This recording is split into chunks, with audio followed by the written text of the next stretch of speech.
You're A. Nobody. That's what my daughter said in front of her friends. My birthday cake sat untouched. 10 candles, one for every year I raised her, flicker like they were too ashamed to shine. You fix toilets. You think that makes you a man? She scoffed, her voice sharp, rehearsed. Mom's new boyfriend owns 3 restaurants. Laughter, not just hers. My wife's too. Well, it's time you know. The truth, she added, wine sloshing in. Her glass like it couldn't wait to be. Spilled. You were always just temporary. I didn't flinch. Didn't ask why. Didn't beg. Just stood, walked to our bedroom, packed a single duffel bag. 30 minutes. Later, I was on the highway. The phone started buzzing at mile 10. 29 missed. Calls, and I hadn't even started.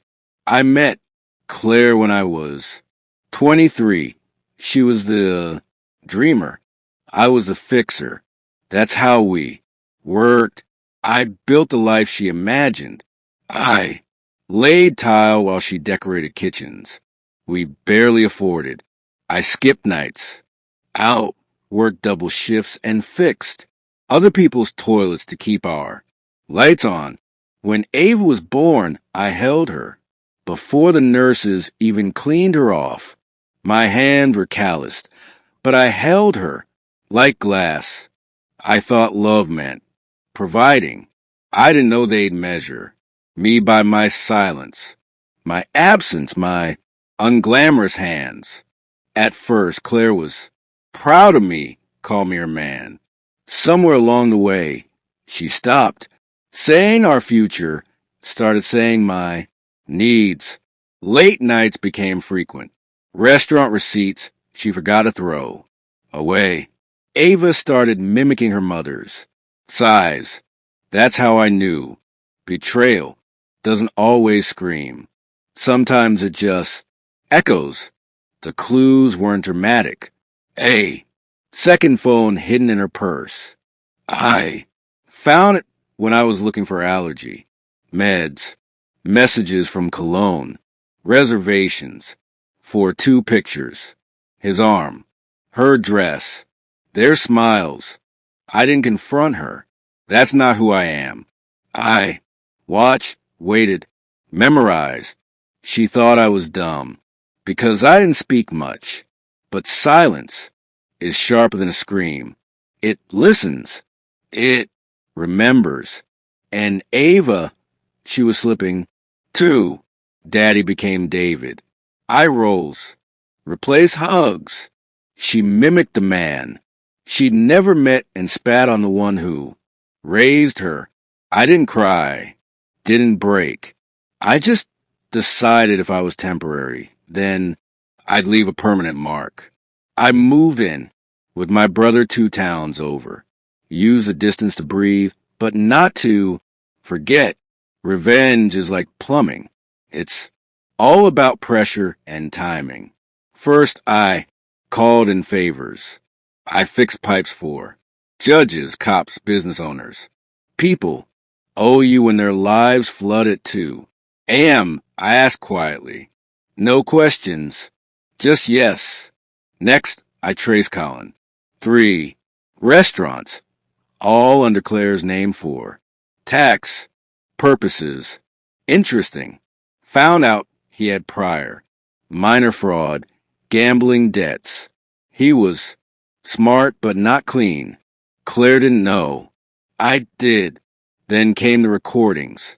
I had installed cameras before home security, but this time I planted them differently.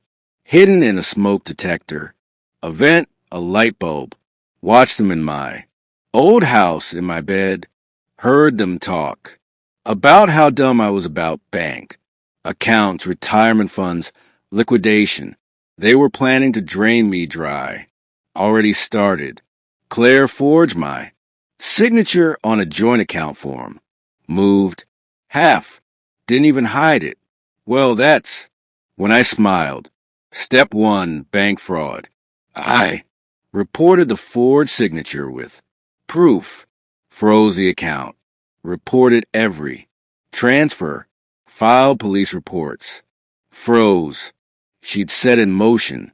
Every penny locked. Down. Step 2. The IRS sent an anonymous tip. 3. Restaurants. Income. Undeclared. Under her name. Auditors. Love that sort of thing, especially when the files are neatly packaged and color-coded, which I provided. Step 3. Ava's trust fund, the one I set, up when she was born.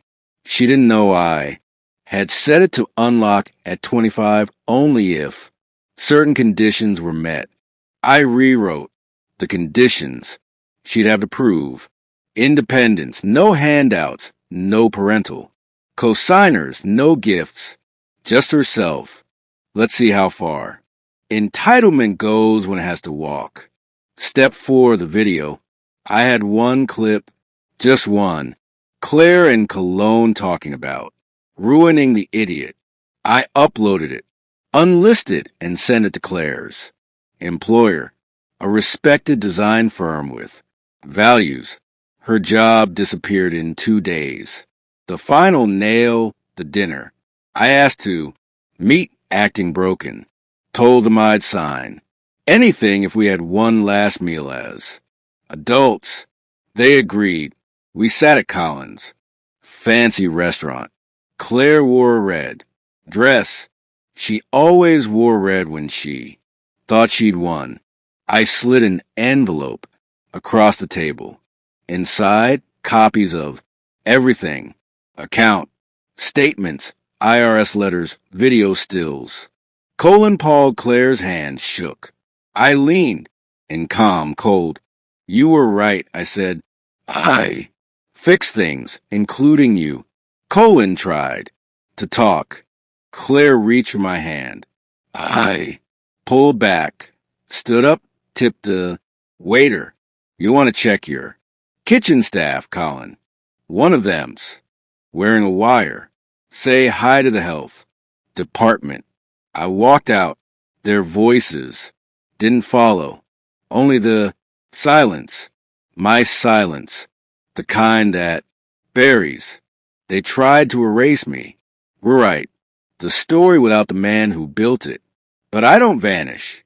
I rebuild. Ava called eventually.